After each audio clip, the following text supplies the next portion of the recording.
যাবানর্থ উদপানে সর্বতা সংপ্লুতোদকে তাবান সর্বেষু বেদেষু ব্রাহ্মণস্য বিজানতঃ। এই দ্বিতীয় অধ্যায় সাংখ্যযোগের 46 নম্বর শ্লোকের অনুবাদ। ক্ষুদ্র জলাশয়ে যে সমস্ত প্রয়োজন সাধিত হয় সেগুলি বৃহৎ জলাশয়ে আপনা হতেই সাধিত হয়ে যায়। তেমনি যিনি পরব্রহ্মের জ্ঞান লাভ করে সব কিছুর উদ্দেশ্য সম্বন্ধে জানতে পেরেছেন, তার কাছে বেদের সমস্ত উদ্দেশ্য স্বাভাবিকভাবেই সাধিত হয়েছে। তো এই শ্লোকটি হচ্ছে পরপর যে আমরা এর আগে শুনে এসেছি, বুদ্ধি বিষয়িনী ভক্তির কথা বর্ণনা করেছিলেন ভগবান। ভক্তির কথা বর্ণনা করার পর ভগবান বর্ণনা করেছিলেন যারা এই ভগবত ভক্তি অনুশীলন করে তাদের নিশ্চয়াত্মিকা বুদ্ধি হচ্ছে একনিষ্ঠ, মানে তাদের মন ধীরে ধীরে স্থির হয়, চঞ্চল মন থেকে ধীরে ধীরে স্থির হয়। আমাদের মন যে চঞ্চল আমরা সকলেই সেটা অনুভব করি। চঞ্চল আমাদের মন, কোনো একটা বিষয়ের প্রতি, একটা কাজের প্রতি মন টিকে থাকে না, চঞ্চল। তো চঞ্চল মনের স্বভাবকে যদি কেউ ভগবত ভক্তি নিষ্ঠা সহকারে ভগবত ভক্তির অনুশীলন করে তাহলে সে ধীরে ধীরে মনকে স্থির করতে পারে। সে কথা বলার পর আর যারা এই ভগবত ভক্তি অনুশীলন করে না তাদের সম্বন্ধে ভগবান বলেছেন পরপর 42, 43, 44, 45 নম্বর শ্লোক পর্যন্ত, 44 নম্বর শ্লোক পর্যন্ত যারা ভগবত ভক্তির অনুশীলন করে না তাদের বুদ্ধি হচ্ছে বহু শাখা বিশিষ্ট এবং বহুমুখী।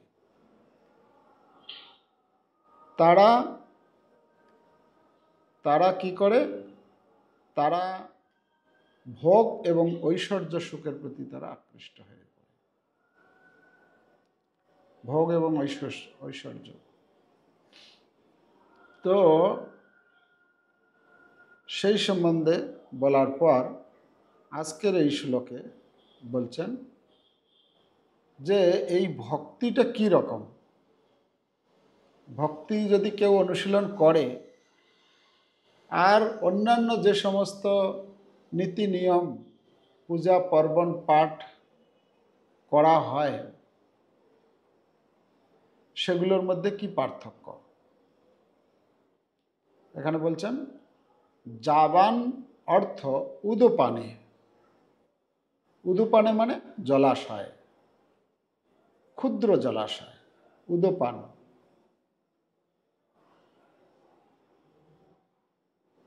সর্বত সংপ্লুতোদকে। সংপ্লুতোদকে শব্দের অর্থ দিয়েছেন বৃহৎ জলাশয়। একটা হচ্ছে ক্ষুদ্র জলাশয় আর একটা বৃহৎ জলাশয়। তাহলে এখানে বলা হচ্ছে যে সমস্ত নীতি নিয়ম যে রয়েছে কর্মকাণ্ডীয়, আমরা দেখি এক এক এরিয়ায়, এক এক এলাকায় এক এক দেবতার প্রাধান্য, পূজা পাঠের প্রাধান্য বেশি থাকে। তো বিভিন্ন দেবদেবীর পূজা পাঠ করায়, তারপরে আরও অন্যান্য যাগযজ্ঞের বিষয় থাকে। তো এইগুলোকে কিসের সঙ্গে তুলনা করা হচ্ছে? এইগুলোকে উদপানে মানে ক্ষুদ্র জলাশয়ের সঙ্গে তুলনা করা হচ্ছে। আর ভগবত ভক্তিটাকে কার সঙ্গে তুলনা করা হচ্ছে? বৃহৎ জলাশয়। তাহলে একটা ক্ষুদ্র জলাশয়, একটা বৃহৎ জলাশয়। ক্ষুদ্র জলাশয়ে কি করা হয় আর বৃহৎ জলাশয়ে কি করা হয় আমরা তাৎপর্য পড়ে নিই, তারপরে তাৎপর্যের মধ্যে আলোচনা করেছেন শিল প্রভুপাদ। তাৎপর্য সকলেই দেখুন, আপনাদের নিজের নিজের গ্রন্থ দেখুন। বেদে কর্মকাণ্ডে যে সমস্ত আচার অনুষ্ঠান ও যাগযজ্ঞের বিধান দেওয়া হয়েছে, মানে বেদে শাস্ত্রে যে সমস্ত বিধিবিধান রয়েছে, তার উদ্দেশ্য হচ্ছে জীবকে ক্রমশ আত্মতত্ত্বজ্ঞান লাভ করতে উৎসাহিত করা। আর আত্মতত্ত্বজ্ঞান লাভের উদ্দেশ্য ভগবদ্গীতার ৫ম অধ্যায়ের ৫ম শ্লোকে স্পষ্টভাবে দেওয়া হয়েছে। বেদ অধ্যয়ন করার একমাত্র উদ্দেশ্য সর্বকারণের পরম কারণ ভগবান শ্রীকৃষ্ণকে জানা। বেদস্য সর্বৈরহমেব বেদ্য, ভগবানকে জানা। সুতরাং আত্মতত্ত্বজ্ঞান লাভ করার অর্থ ভগবানকে জানা। আত্মতত্ত্বজ্ঞান, আত্ম মানে হচ্ছে আত্মার জ্ঞান, নিজের আমি কে সেই জ্ঞান লাভ, এবং তার সঙ্গে আমাদের নিত্য সম্পর্কের উপলব্ধি করা, মানে আমি কে, ভগবানকে, ভগবানের সঙ্গে আমাদের সম্পর্ক কি।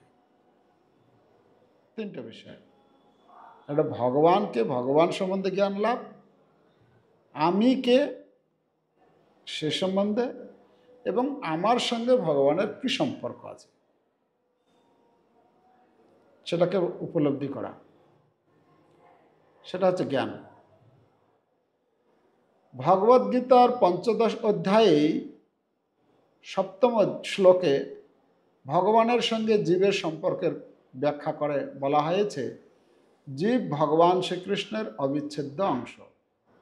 তাই জীবের শাশ্বত কৃষ্ণ ভাবনাকে জাগিয়ে তোলাই বৈদিক জ্ঞানের চরম প্রাপ্তি। প্রত্যেকটি জীব হচ্ছে কি ভগবান শ্রীকৃষ্ণের অংশ। মমৈবাংশ জীবলোকে জীবভূত সনাতন মন ষষ্ঠানীন্দ্রিয়াণি প্রকৃতি স্থানী কর্ষতি বলা হচ্ছে। প্রকৃতি স্থানী কর্ষতি, প্রকৃতি মানে হচ্ছে এই জড় জগতের মধ্যে, কর্ষতি, কর্ষতি মানে সংগ্রাম করে চলেছে জীব। কি?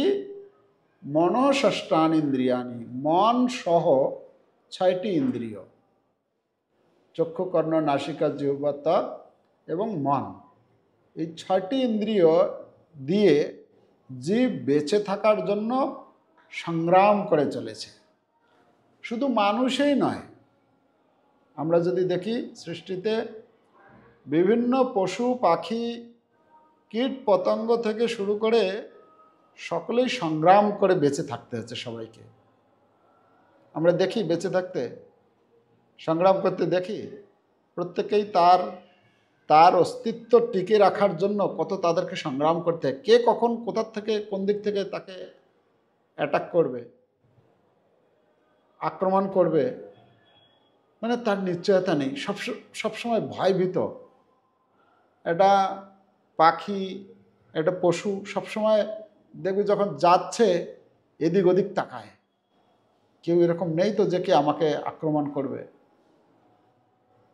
একদম ছোট পোকামাকড় থেকে শুরু করে কীট পতঙ্গ, পশু পাখি, মানুষ এবং আমাদের ঊর্ধ্বে যে সমস্ত দেবতাগণ, তারা পর্যন্ত ভয়ভীত থাকে কখন অসুরেরা চড়াও হয়ে যাবে স্বর্গলোকে। কতবার এরকম ঘটনা ঘটেছে। তো এখানে বলা হচ্ছে যে এই সংগ্রাম করে বেঁচে থাকছে মনঃষষ্ঠানীন্দ্রিয়াণি প্রকৃতিস্থানী কর্ষতি। এই জীব, আমরা প্রত্যেকটি জীব হচ্ছে ভগবানের অবিচ্ছেদ্য অংশ। আর অবিচ্ছেদ্য অংশ যেহেতু খুব ছোট্ট, তাই তাকে সংগ্রাম করে জীবিকা নির্বাহ করতে হয়, বেঁচে থাকতে হয়। তাই বলছেন এখানে, তাই জীবের শাশ্বত কৃষ্ণ ভাবনাকে জাগিয়ে তোলাই বৈদিক জ্ঞানের চরম প্রাপ্তি। শ্রীমদ্ ভাগবতে ৩য় স্কন্ধের ৩৩ অধ্যায়ের ৭ নম্বর শ্লোকে তা প্রতিপন্ন করে বলা হয়েছে, অহো বৎস পচহত গরিয়ান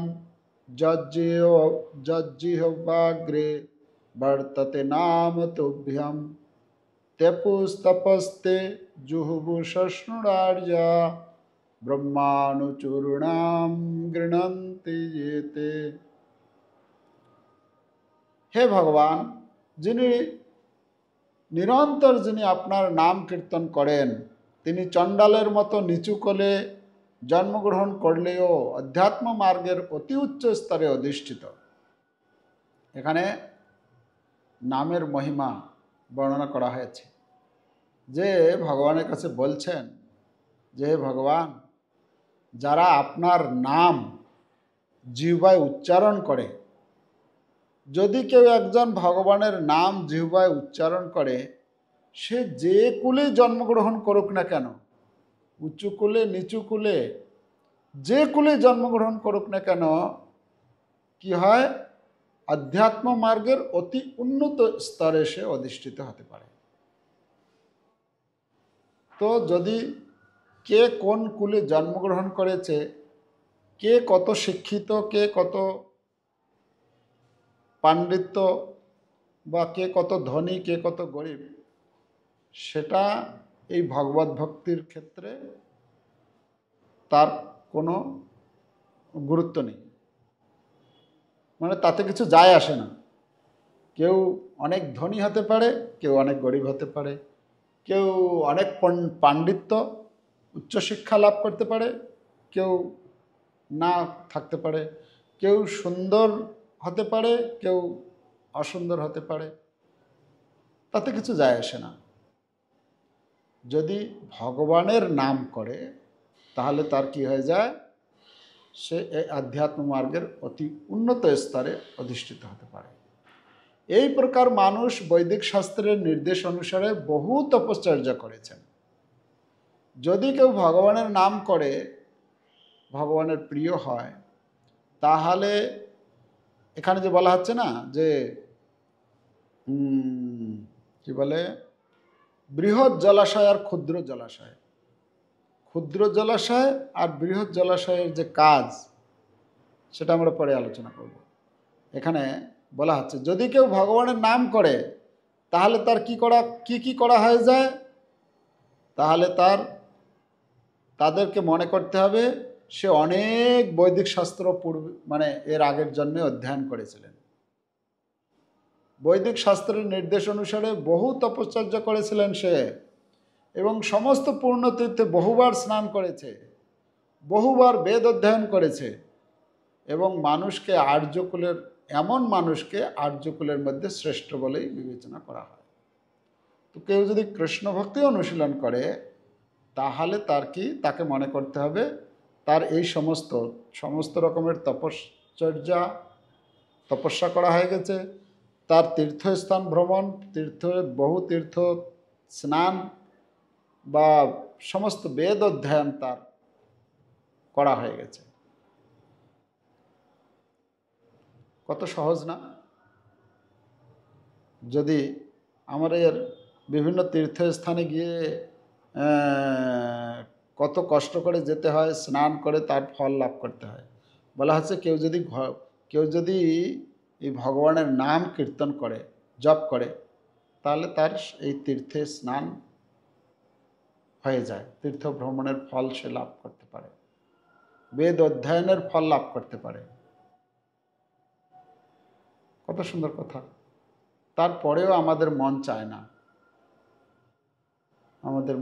আমরা করতে চাই না, তাই না? কত আমাদের দুর্ভাগ্য, মনটা আমাদেরকে কীভাবে দূরে সরে নিয়ে যায়।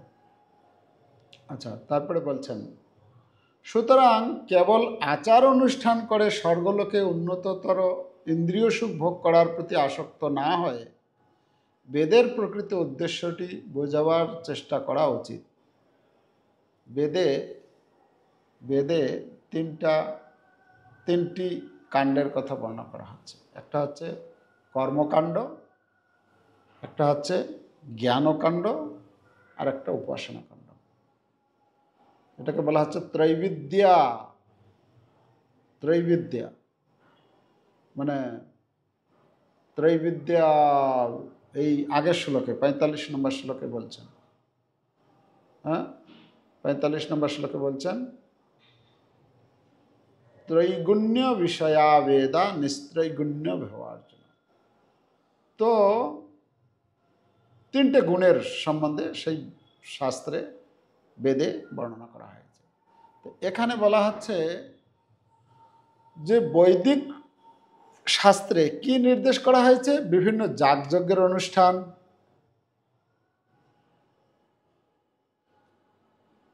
বিভিন্ন যাগযজ্ঞের অনুষ্ঠানের কথা বলা হচ্ছে। এই সমস্ত নিয়ম কানুন যাগযজ্ঞ করার মাধ্যমে কি হয়, একজন ইন্দ্রিয় সুখ ভোগ করার জন্য সে স্বর্গলোকে উন্নীত হতে পারে।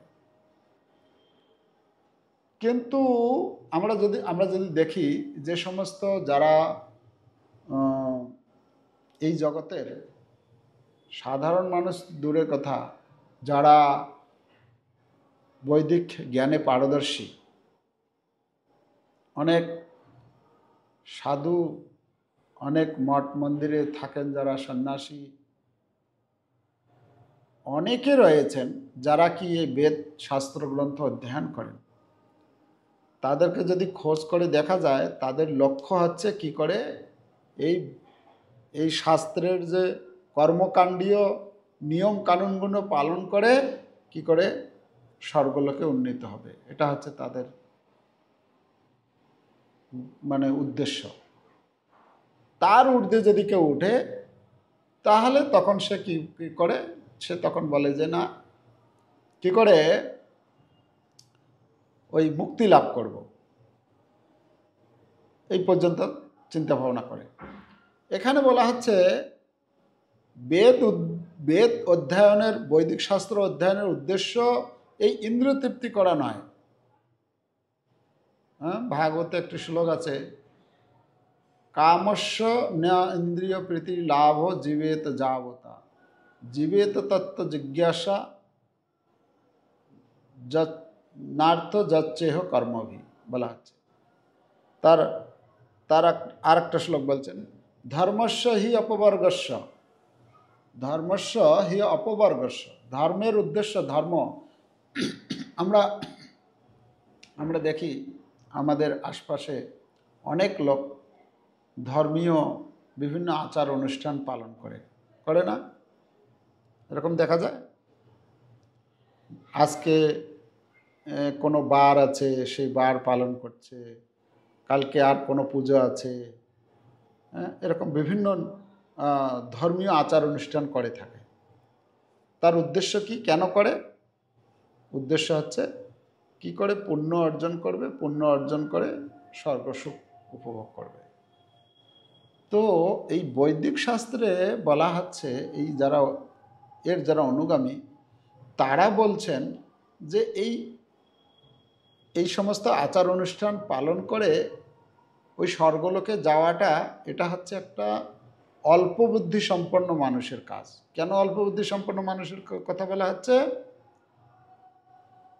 না, এই বৈদিক শাস্ত্রের নীতি নিয়ম পালন করার মাধ্যমে আমরা কি করে এই জড়জগতের বন্ধন থেকে মুক্ত হয়ে ভগবানের ধামে ফিরে যাব, যেখানে নিত্য আনন্দ, যেখানে কোনো জন্ম মৃত্যু জরা ব্যাধি আর কোনো কিছু হবে না, নিত্য আনন্দ, সচ্চিদ আনন্দময় জগৎ, সেখানে ফিরে যাওয়ার চিন্তা না করে এই জগতেই আবার কি করে জন্মগ্রহণ করব, তার জন্য সে এই বিভিন্ন আচার অনুষ্ঠান পালন করছে, নিয়মকানুন পালন করছে। তাহলে এটা কম বুদ্ধি হলো না? যাদের প্রকৃত বুদ্ধি আছে তারা কি করবে, না ভাই এই জগৎ থেকে আমি কি করে যাতে পুনরায় আর এই জগতে আমাকে আসতে না হয়, আমি যাতে ভগবানের ধামে এই জন্মটা যেন আমার শেষ জন্ম হয়। কতজন মনে করেন এই জগতে যে আমরা আছি, এই জগৎটা দুঃখময়, দুঃখ পাচ্ছি? হাত তুলুন দেখি। দুঃখ পাচ্ছেন না? মাত্র কয়েকজন। তাছাড়া বাকি সবাই সুখী আছেন? বা নাকি বুঝতেই পাচ্ছি না কোনটাকে দুঃখ বলে কোনটাকে সুখ বলে?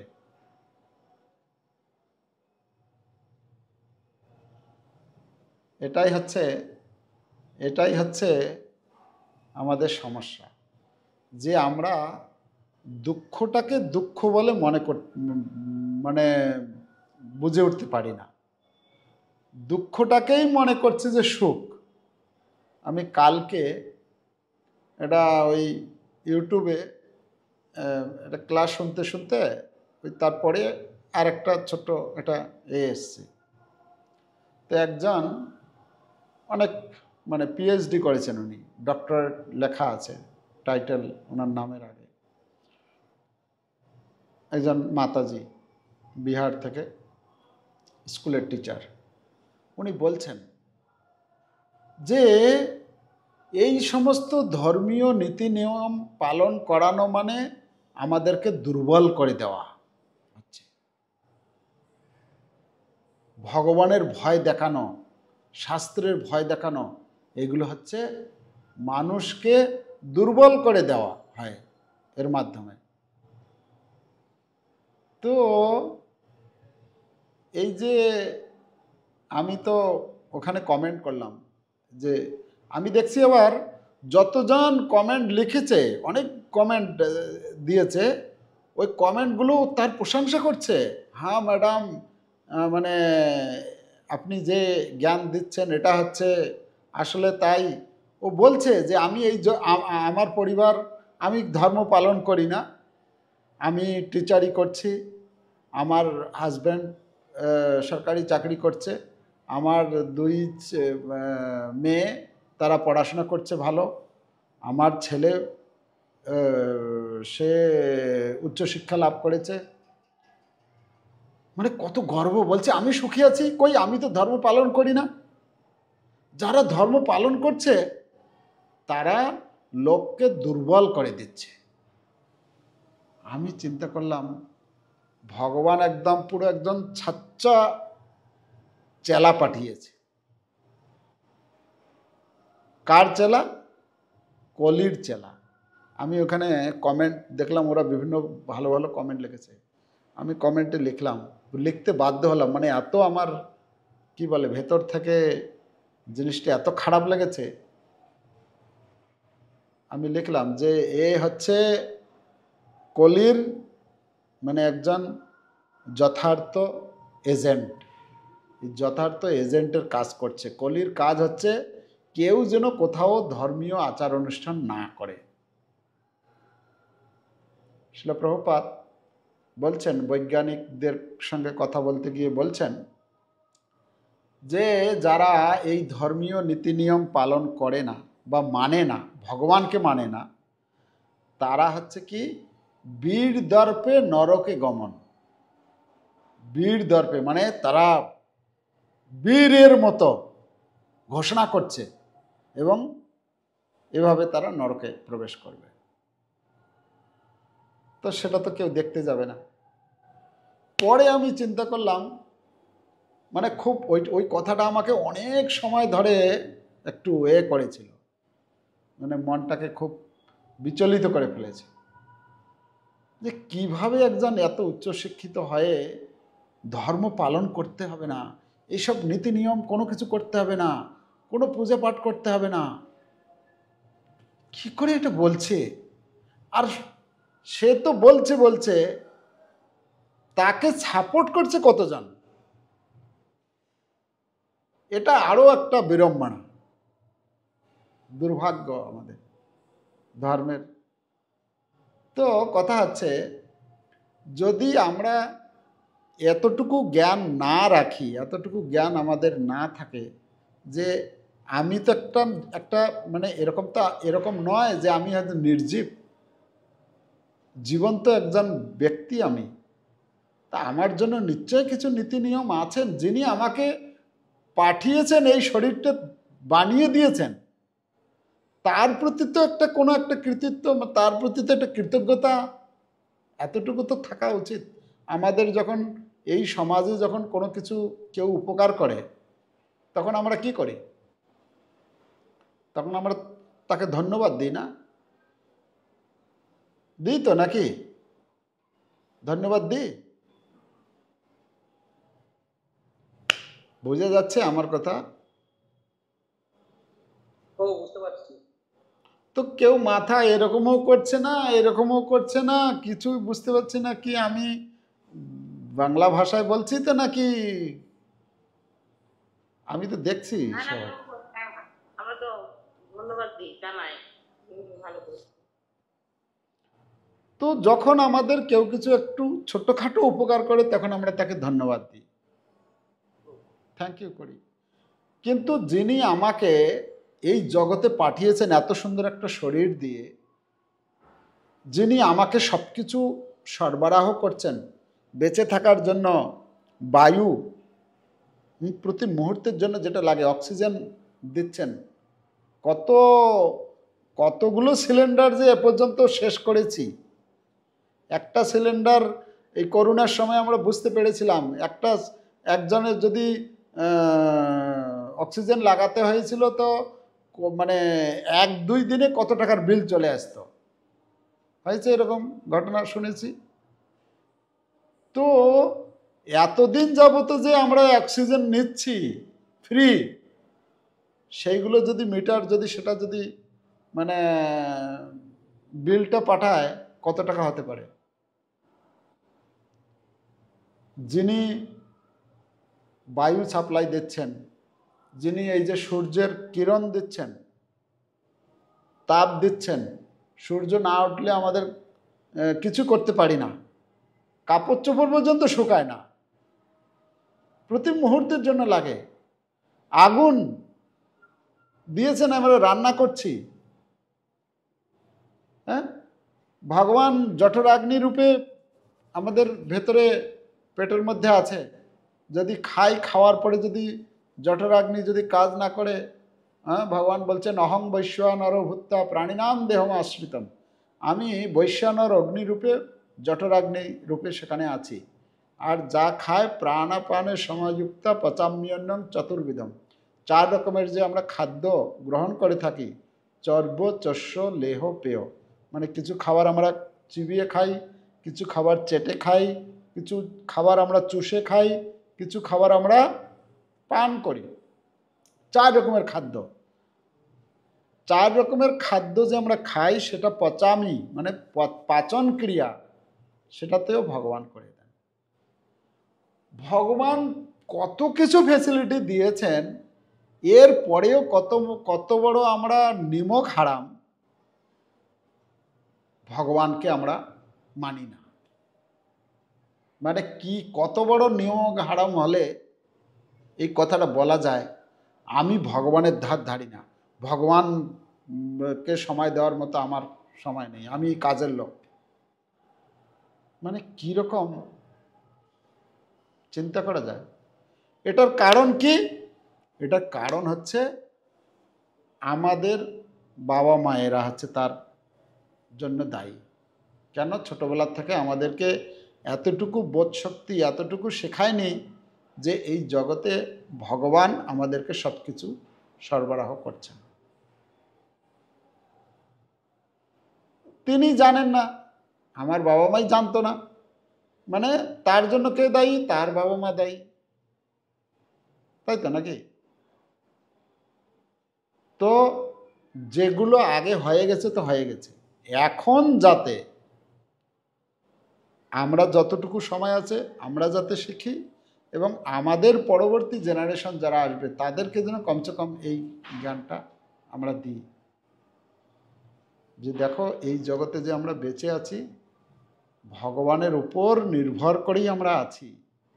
ভগবান সব কিছু, ভগবান এখন কিছু বলছেন না, এখন কিছু করছে না, যে এরকম নয় যে তুমি পেমেন্ট করোনি তো তোমার লাইন কেটে দেবে, হয় না এরকম? আপনি পেমেন্ট দেননি মানে আপনার ইলেকট্রিক বিল পেমেন্ট না করলে আপনার লাইন কেটে দেবে, করে না? ভগবান কিন্তু এরকম করবে না, ভগবান লাইন কেটে দেবে না। ভগবান সাপ্লাই দিবেন, দিতে থাকবেন, দিতে থাকবেন। আপনার সময় যখন শেষ হয়ে যাবে তখন তার হিসাব কিতাব শুরু হবে। তার সেটাকে ভগবানকে নিজেকে করতে হয় না, তার জন্য ওই যমরাজ রয়েছেন। আর যমরাজের যারা কর্মচারী, যমরাজকেও করতে হবে না, যমরাজের কর্মচারীরা সেই সব খাতা হিসাব কিতাব দেখছেন। তারা প্রতিটা মুহূর্তে আমরা কি করছি, কি বলছি, কি চিন্তা করছি, সব কিছু হিসাব কিতাব করে রেখেছেন। চিত্রগুপ্ত বলা হয়, হ্যাঁ, যমরাজের সেক্রেটারিকে চিত্রগুপ্ত। গুপ্ত, গুপ্ত শব্দের অর্থ কি? গুপ্ত মানে হচ্ছে গোপনে, গোপনে থেকে চিত্র তিনি সব। আজকাল আজকাল তো এটা বুঝতে অসুবিধা নেই, যেখানেই যাবেন সেখানে সিসি ক্যামেরা লাগানো আছে না? দোকানে যাবেন, কোনো ইনস্টিটিউটে যাবেন, বিভিন্ন জায়গায় সিসি ক্যামেরা। আপনি সিসি ক্যামেরার আওতায় আছেন এরকম লেখা থাকে অনেক জায়গায়, হ্যাঁ না? তো এই যমরাজ যে সিসি ক্যামেরা লাগিয়ে রেখেছেন চিত্রগুপ্তকে, লুকিয়ে আমাদের অজান্তে সব কিছু নোট করে রাখছেন। আমরা তাকে মানি আর না মানি, ওই জীবনের শেষে হিসাব কিতাব হবে। তখন আমাকে কতটা কোন দিকে কি করেছি, কোন দিকের পাল্লা ভারী আছে, পাপের না পুণ্যের না ভক্তির, তখন হিসাব হবে। যদি আপনি ভক্তি করছেন তাহলে আর যমরাজের আন্ডারে যাবেন না, সেই ডিপার্টমেন্টটা ভগবান সরাসরি তার হিসাব কিতাব করেন। কিন্তু যারা ভগবত ভক্তি অনুশীলন করে না, তাদের হিসাবটা যমরাজ করেন, যমরাজের কর্মচারীদের মাধ্যমে সেটা তিনি করান। এবার আমি কোনটা করব সেটা আমাকে বিচার করে নিতে হবে। তাৎপর্যের বাকি অংশ পড়ে নিন। এখানে বলা আছে যে বেদের শিক্ষা অনুসারে সঠিকভাবে সব কিছু পালন করার জন্য যে সময়, শক্তি, জ্ঞান ও ঐশ্বর্যের প্রয়োজন, তা এই যুগের মানুষের নেই। মানে বেদটা এমন একটি গ্রন্থ, সেই গ্রন্থ অধ্যয়ন করে সেই শিক্ষাকে নিজের জীবনে পালন করা, এটা খুব বর্তমান আমাদের যে যোগ্যতা অনুসারে আমরা সেটা করে উঠতে পারি না। তাই শ্রী চৈতন্য মহাপ্রভু এই কলিযুগের অধপতিত মানুষদের উদ্ধার করবার জন্য ভগবানের দিব্য নামের সংকীর্তন করার পথ প্রদর্শন করে গেছেন।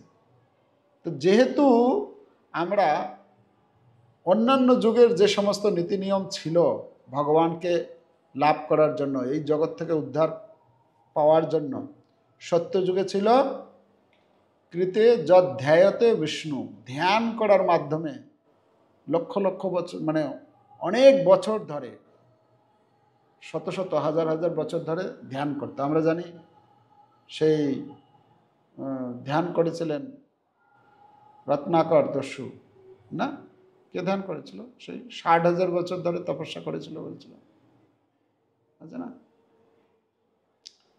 তো অনেক অনেক বছর ধরে ধ্যান তপস্যা করার ফলে তারা মুক্তি লাভ করতো, এই জগৎ থেকে ভগবানকে তারা লাভ করতে পারত সত্যযুগে।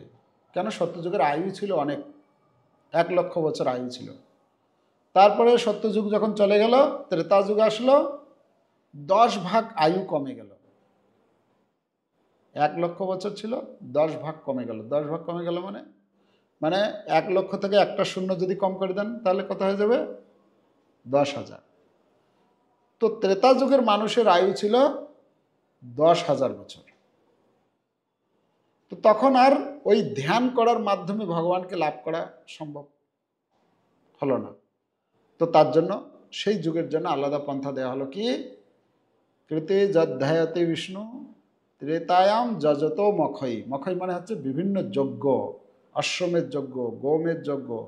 ব্রাহ্মণরা শুদ্ধ ছিল, মন্ত্র উচ্চারণ করত, পবিত্র ছিল, তারা এইসব বিভিন্ন যজ্ঞ করত। আর এরকম অনেক ঘটনা রয়েছে, সেই যজ্ঞ যেখানে করা হতো, যজ্ঞ আহুতি দিতে দিতে সেখান থেকে ভগবান প্রকট হতেন। তো সেই পাওয়ার ছিল তাদের মধ্যে। তো দাপর যুগ, এই তারপরে আসলো দাপর যুগ। দাপর যুগ যখন আসলো তখন আয়ু আরও একটা শূন্য কমে গেল, মানে আরো 10 ভাগ কমে গেল, কত হলো? 10,000 থেকে একটা শূন্য কমে গেলে 1,000। তখন দাপর যুগের আয়ু হলো 1,000 বছর। তো 1,000 বছর তখন আর যজ্ঞ করার মাধ্যমে ভগবানকে সেই সমস্ত পবিত্র উপকরণাদি, ব্রাহ্মণের শুদ্ধতা, মন্ত্র উচ্চারণ করার, সেটা আর তাদের মধ্যে থাকলো না। তখন সেই যুগের জন্য কি পন্থা দেওয়া হলো? দ্বাপরে পরিচর্যায়াম, মানে ভগবানের ভব্য বড় বড় মন্দির বানিয়ে সেখানে ভগবানের আরাধনা করা। তো ধ্যানের পন্থা বন্ধ হয়ে গেল, ধ্যানের মাধ্যমে ধ্যান করে ভগবানকে লাভ করা কঠিন হয়ে গেল। তারপরে যজ্ঞ করা, তো দাপর যুগের জন্য পন্থা দেওয়া হলো পূজা অর্চনার মাধ্যমে ভগবানকে খুশি করা। কিন্তু যখন কলিযুগ আসলো, বর্তমান আমরা যে যুগে আছি, কলিযুগে আরও আয়ু কমে গেল 10 ভাগ, মানে 1,000 থেকে একটা শূন্য কমে গেলে কত হয়?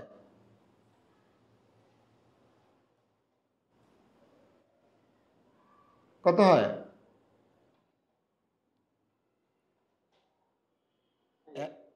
হ্যাঁ, 1,000 থেকে একটা শূন্য কমে গেলে 100 বছর আয়ু। কলিযুগের জীবের আয়ু হলো 100 বছর। 100 বছর আয়ু দিয়ে না যজ্ঞ করা যাবে, না ধ্যান করা যাবে, না পূজা অর্চনা, কোনোটাই সম্ভব না। এই জন্য এই কলিযুগের জন্য কি পন্থা দেওয়া হলো? এই কলিযুগের জন্য পন্থা দেওয়া হলো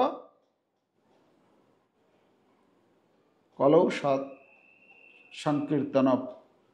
কলিযুগের জন্য কলৌ তৎ হরিকীর্তনা, মানে এই হরিনাম, হরে কৃষ্ণ মহামন্ত্র, হরে কৃষ্ণ কৃষ্ণ কৃষ্ণ হরে হরে, হরে রাম রাম রাম হরে হরে। এই কলিযুগের জন্য কি দিল? শ্রী চৈতন্য মহাপ্রভু এসে এই হরিনাম দিল। তো এখানে যে শ্লোকে বলা হচ্ছে, অন্যান্য যুগে দাপর কি বলে সত্য যুগে হাজার হাজার বছর ধরে তপস্যা, মানে কি বলে ধ্যান করার মাধ্যমে যে ফল পাওয়া যেত, ত্রেতা যুগে বিভিন্ন যজ্ঞ করার মাধ্যমে যে ফল পাওয়া যেত, দাপর যুগে ভগবানের অর্চা বিগ্রহ আদি অর্চনার মাধ্যমে যে ফল পাওয়া যেত, কলিযুগে শুধুমাত্র হরিনাম করার মাধ্যমেই সেই সমস্ত ফল পাওয়া যাবে। কত সহজ না? হরিনাম করতে কি কোনো কঠিন কিছু কাজ? যে কোনো জায়গায়, যে কোনো সময়ে, যে কোনো মুহূর্তে আপনি করতে পারেন। কত সহজ করে দিয়েছেন। তাই শিল প্রভুপাদ এখানে বলছেন, চৈতন্য মহাপ্রভু, শ্রী চৈতন্য মহাপ্রভু এই কলিযুগের অধপতিত মানুষদের, আমরা হচ্ছি অধপতিত, মানে আমাদের না মন শুদ্ধ, না দেহ শুদ্ধ, না বিচার শুদ্ধ, অধপতিত আমরা। অধপতিত মানুষদের উদ্ধার করবার জন্য ভগবানের দিব্য নামের সংকীর্তন করার পথ প্রদর্শন করে গেছেন। মহাপণ্ডিত প্রকাশানন্দ সরস্বতী যখন শ্রী চৈতন্য মহাপ্রভুর কাছে জানতে চেয়েছিলেন তিনি কেন বেদান্ত দর্শন পাঠ না করে ভাবুকের মতো ভগবানের নাম কীর্তন করছেন, তখন তার উত্তরে শ্রী চৈতন্য মহাপ্রভু বলেছিলেন যে তার গুরুদেব তাকে অত্যন্ত মূর্খ বিবেচনা করে পবিত্র কৃষ্ণ নাম কীর্তন করার নির্দেশ দিয়েছেন। তখন তার নির্দেশ দিয়েছেন, তা করতে করতে তিনি ভগবত ভক্তির ভাবে উন্মাদ হয়ে উঠেছেন। এই কলিযুগে অধিকাংশ মানুষই মূর্খ এবং বেদান্ত দর্শন বোঝার মতো ক্ষমতা তাদের নেই। ভগবানের দিব্য নাম নিরপরাধে কীর্তন করার মাধ্যমে বেদান্ত দর্শনের উদ্দেশ্য যথাযথভাবে সাধিত হয়। বৈদিক জ্ঞানের শেষ কথা হচ্ছে বেদান্ত। বৈদিক মানে বেদের অন্ত, বেদান্ত বলা হচ্ছে। ভগবান শ্রীকৃষ্ণ এই বেদান্ত দর্শনের প্রবক্তা ও জ্ঞাতা, এবং যিনি ভগবান শ্রীকৃষ্ণের নাম কীর্তন করে অসীম আনন্দ উপভোগ করেন, তিনি সর্বশ্রেষ্ঠ বৈদান্তিক।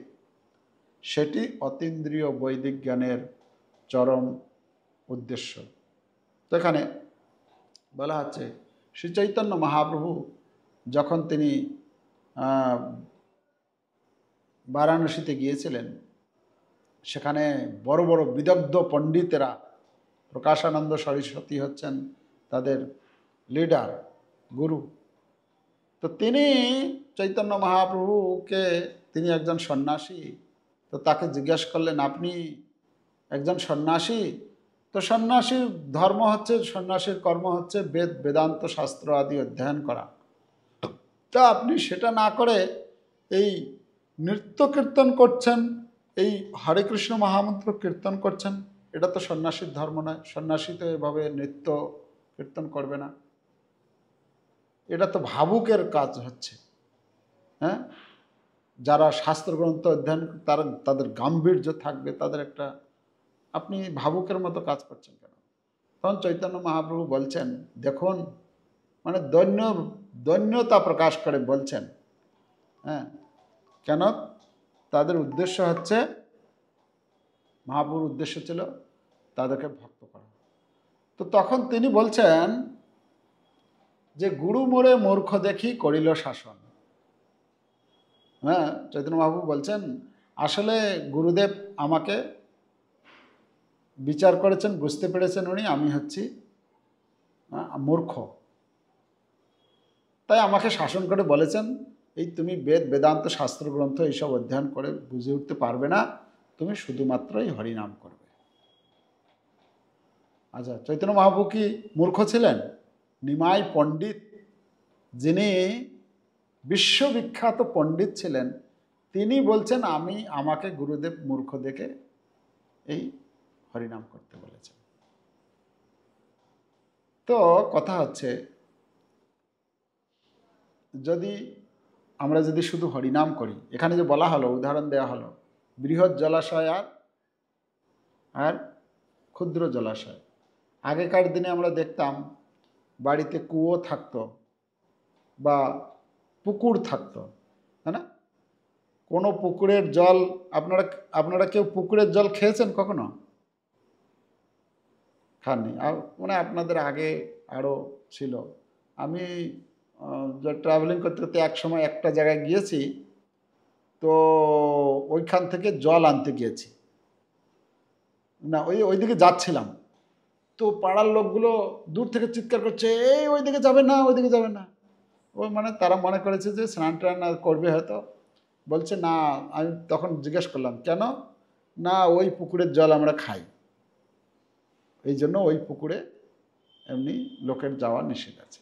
মানে ওই পুকুরের জল তুলে খাওয়া হয়, পুকুরটার জল অন্য কোনো কাজে ব্যবহার করা হয় না। তো এরকম আগে কি হতো, মানে কোনোটাতে গরু বাছুর তাদেরকে স্নান করানো হতো, বিভিন্ন আলাদা আলাদা কাজে আলাদা আলাদা কুয়ো বা পুকুর ব্যবহার করা হতো। কিন্তু জলাশয় যদি হয়, জলাশয়ের মধ্যে আমরা সেখানকার জল, নদী যেরকম হয়তো বইছে, সে জল খেতে পারি, সেখানে স্নান করতে পারি, কাপড় ধুতে পারি, গরু বাছুর স্নান করাতে পারি, মানে যত রকমের কাজ, সব কাজ করা যায় যে জলাশয়ের জলে বা সেই নদীর জলে। তো ঠিক তেমনি এটা উদাহরণ দেওয়া হয়েছে, যদি কেউ ভগবত ভক্তির অনুশীলন করে, তাহলে তার এই যে যজ্ঞ, দান, তপস্যা, ধ্যান, বিভিন্ন কর্মকাণ্ডীয় আচরণ, নিয়ম কানুন, এগুলো সব করা হয়ে যায়, তীর্থ ভ্রমণ ইত্যাদি সব কিছু হয়ে যায়, শুধুমাত্র যদি কেউ এই হরিনাম করে। তো এই জন্য আমাদের এই হরিনাম করতে হবে। হরিনামের করার মাধ্যমে আমরা যারা করছেন তারা বুঝতে পারছেন যে হরিনাম করলে কত আনন্দ আছে। যারা করছেন না, চেষ্টা করুন আপনারা, আপনি নিজে পরীক্ষা করে দেখুন যে হরিনাম করলে এখানে আনন্দ আছে কি নেই। যদি নেই আনন্দ, তাহলে তখন ছেড়ে দেবেন। কিন্তু করে দেখুন, ট্রাই করে পরীক্ষা করে দেখুন। এই হরিনামের করার মাধ্যমে আমাদের মন স্থির হবে, আমরা আত্মাতে আনন্দ অনুভব করব, যেটা সারা বিশ্বের লোকেদেরকে আমরা দেখছি মায়াপুরে থেকে। সারা পৃথিবীর লোক আসছে মায়াপুরে, যাদের কোনো টাকা পয়সার অভাব ছিল না, যাদের সৌন্দর্যের অভাব ছিল না, যাদের সব কিছু সব রকম ফ্যাসিলিটি তাদের জীবনে ছিল, তারপরেও তারা আনন্দ পায়নি। কিন্তু এই মহাপ্রভুর এই সংকীর্তন আন্দোলনের সঙ্গে যুক্ত হয়ে হরিনাম করে তারা সেই আনন্দ লাভ করছে, এবং তাদের অনুভূতি, তাদের যে উপলব্ধি, সেটা তারা প্রকাশ করছে যে আমার কোনোটাতেই কোনো রকম কোনো অসুবিধা ছিল না। শিক্ষা, টাকা পয়সা, সম্পদ, অন্যান্য যত সমস্ত মানে ফ্যাসিলিটি দরকার কমফর্ট থাকার জন্য, সব কিছু ছিল, কিন্তু তারপরেও আমি আনন্দ পাইনি।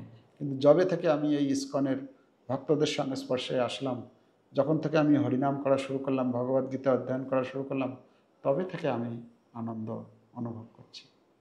তো এটা প্র্যাকটিক্যাল, মানে এটা হচ্ছে ব্যবহারিক, এটা তার একটা মানে পরীক্ষামূলক বিষয়, এটা যেটা অলরেডি এক্সপেরিমেন্ট করা হয়েছে। তো আমরা করছি, এই জন্য সকলকে বলছি আপনারাও করুন। করলে আপনি নিজে সেটাকে পরীক্ষা করে দেখুন। আপনি করবেন, আপনার যদি ভালো লাগে, আপনার যারা ঘনিষ্ঠ, আপনার যারা পরিচিত, আপনার যারা আপনি যাকে মনে করেন, আপনি যার কল্যাণ কামনা করেন, তাকে বলুন যে আপনিও করুন, হরিনাম করুন, ভগবদ্গীতা অধ্যয়ন করুন। তাহলেই আমাদের এই মনুষ্য জীবন আমরা সফল করতে পারব। হরে কৃষ্ণ কৃষ্ণ কৃষ্ণ হরে হরে, হরে রাম রাম রাম হরে হরে। जगद्गुरु शिल प्रभुपाद की जय। समवेत भक्त वृंद की जय। गौर प्रमानंदे हरि।